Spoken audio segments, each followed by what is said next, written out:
From the rice paddies of Manchuria to the jungles of the Pacific, Japan's armored forces evolved through decades of war, innovation, and hard lessons. This is the story of the Japanese tank, from its earliest iron beginnings to the cutting edge of modern armor. Chapter 1. The British Foundation, 1918 to 1932. The Whippet, Medium Mark A. The Blueprint. In 1918, Japan acquired several British Medium Mark A Whippets for evaluation. Weighing just 14 tons with a top speed of 8 miles per hour, the Whippet was no predator, but it handed Japanese engineers their first look at tracked warfare. It established the core doctrine that would define IJA armor for decades: mobility over mass. Type 89 I-Go, Japan's first son. Entering service in 1929, the Type 89 was Japan's first domestically produced tank, and it wore its British parentage openly. Armed with a short 57mm gun and protected by 17mm of armor, it weighed around 12 tons. Slow at just 15 miles per hour, it was built purely for infantry support, not tank-on-tank combat. It saw its first real action in Manchuria in 1931 and performed well against an enemy that had nothing to counter it. The era of Japanese steel had begun. Chapter 2. The World War II Light Tanks, 1933 to 1942. Moving on to the machines that actually carried the IJA through its greatest conquests. Japan's light tank doctrine was not a failure of ambition, it was a calculated response to geography.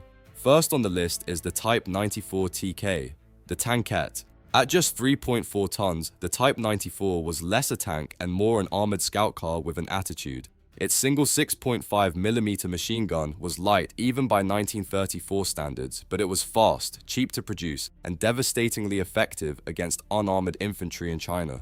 Japan built over 800 of them, proof that quantity and mobility had their own logic. The Type 97 Teiki, the Pocket Predator. An upgrade to the Type 94, the Teiki swapped the machine gun for a 37mm cannon, giving it real anti-armor bite against light opposition. At 4.7 tons, it remained ultralight, and its diesel engine gave it impressive range. It served throughout the Pacific campaign, often operating where nothing heavier could follow. The Type 95 Hago, the workhorse. If there is one tank that defines the image of Japanese World War II armor, it is the Hago. Entering service in 1935, it weighed 7.4 tons, mounted a 37mm gun, and could reach 28 miles per hour. Fast for its era, it was the backbone of Japan's armored force across China, Southeast Asia, and the Pacific Islands. Over 2,300 were produced. Against Chinese and early Allied forces, it was lethal. Against the M4 Sherman, it was a coffin, but for the mission it was designed for, rapid infantry support in difficult terrain, it was a masterpiece of constrained engineering. The Type 2 Kami, the amphibian. Here is where Japanese design philosophy diverges completely from Europe.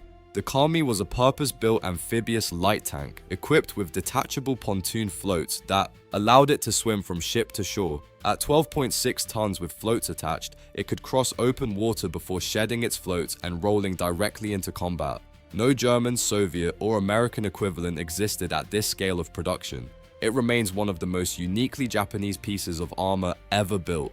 Chapter 3. World War II Medium Tanks and Tank Destroyers, 1937 to 1945. Continuing with the heavier end of Japan's wartime arsenal, we jump in with the Type 97 Chiha, the legend.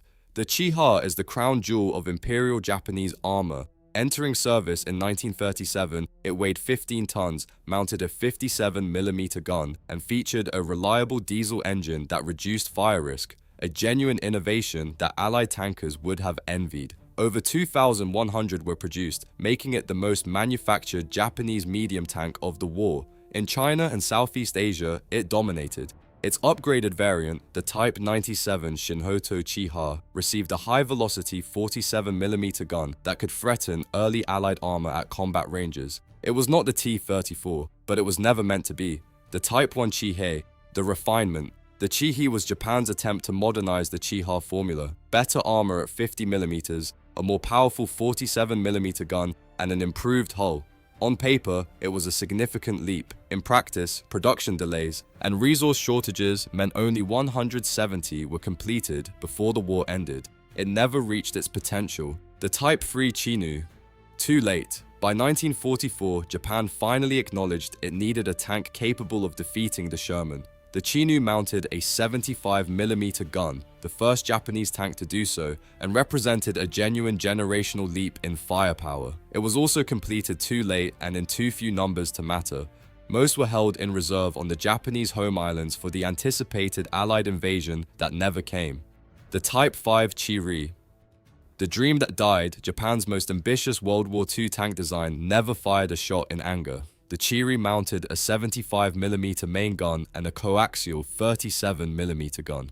A dual weapon system unlike anything any other nation fielded. At 37 tons, it finally broke from the light and portable philosophy entirely. Only 2 prototypes were completed. The war ended before it could transform Japanese armor doctrine. The Type 1 Honi-1, the tank destroyer, built on the Chiha chassis with an open-top superstructure housing a 75mm Type 90 field gun, the Honi-1 was Japan's answer to the growing need for mobile anti-armor firepower. Simple, effective, and quick to produce, it gave IJA infantry units a fighting chance against heavier Allied vehicles. Several variants followed, each progressively more capable.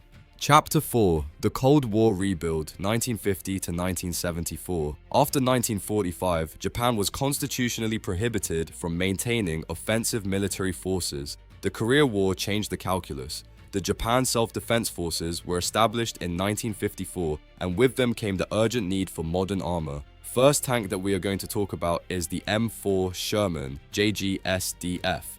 The occupied armor. Before Japan could build its own tanks again, it relied on US-supplied M4 Shermans transferred during the early Cold War period. The irony was not lost on anyone. The same tank that outclassed the Chiha on Pacific beaches was now the foundation of Japan's reborn armored force. It served as a stopgap and a training platform while domestic production ramped up. The M24 Chaffee, JGSDF. The lightweight liaison. Alongside the Sherman, Japan received the nimble M24 Chaffee light tank. At 18 tons with a 75mm gun, it fit naturally with Japan's existing preference for lighter, mobile armor. It served the JGSDF through the late 1950s while engineers at Mitsubishi quietly worked on something entirely homegrown, the Type 61. The return. In 1961, Japan fielded its first domestically designed and produced post-war tank, and it announced clearly that Japanese engineers had been paying attention.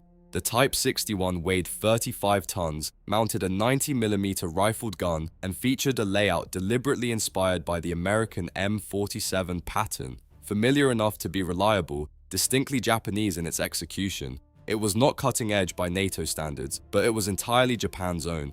560 were produced, and it served until the 1990s. Chapter 5. The Modern Predators, 1974 to present. Finally, the machines that define what Japanese armor looks like today.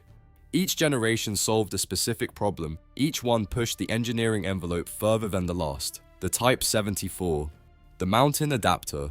Entering service in 1974, the Type 74 introduced hydropneumatic suspension to Japanese armor for the first time, a system that allowed each corner of the tank to be raised or lowered independently. On Japan's mountainous terrain, this was transformative. The tank could tilt its hull to depress its 105mm L7 gun far below the horizontal, engaging targets on steep slopes that would be impossible for a conventional tank. It weighed 38 tons, deliberately kept light enough for Japan's road and bridge infrastructure. 873 were produced. The Type 90, the world-class competitor. By the 1990s, Japan needed a tank that could stand beside the Abrams and the Leopard 2 without apology. The Type 90 delivered. At 50 tons, it mounted a license-built Rheinmetall 120mm smoothbore gun, the same caliber as NATO's best, paired with a fully automatic autoloader that reduced the crew to 3. Its composite armor and fire control systems placed it firmly in the top tier of Cold War-era MBTs. Only 341 were produced, partly due to its significant cost and partly because Japan's strategic reality never demanded a 1,000-tank army. The Type 10, the masterpiece.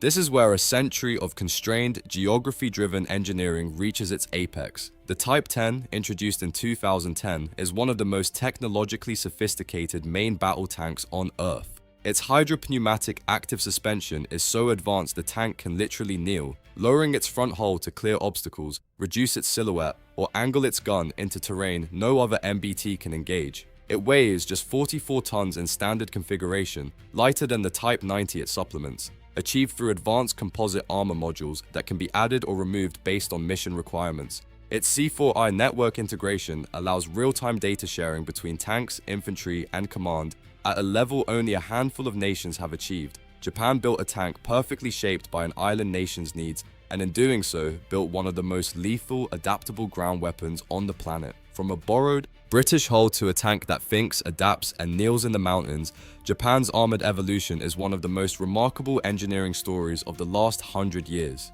Not the biggest, not the heaviest, but arguably, for their terrain and their doctrine, the most perfectly designed. Now the question is yours. Which modern MBT takes the crown? The M1 Abrams, the Leopard 2, or the Japanese Type 10? Drop your answer in the comments, and if you want the complete evolution of another nation's armor, hit subscribe, because we're just getting started.